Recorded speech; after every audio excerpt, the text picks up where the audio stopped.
đời đầy gian lao, chân bước trong chiến hào, nhìn đồng đội như sao chia nhau từng giây sống. Ta chia nhau hiểm nguy, đường dài dìu nhau đi, ta chia nhau chiến công và nhường bền đêm đông để đi qua chiến tranh vẫn tươi nụ cười. Xa em bao tháng năm mà lòng chẳng xa xăm, trong đêm sao biết xanh nhìn bầu trời lấp lánh dưới đôi mắt em vẫn đang nhìn anh.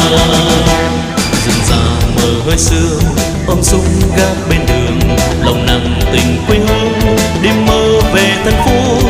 Ta xa chát xiết xưa làm bạn rừng cây thưa, ta xa bao phố trưa dầm mình vào đêm mưa. Ta hy sinh máu xương dưới yên phố phường. Ở em nơi phố xa giờ này vào ca ba, ta yêu trong cách xa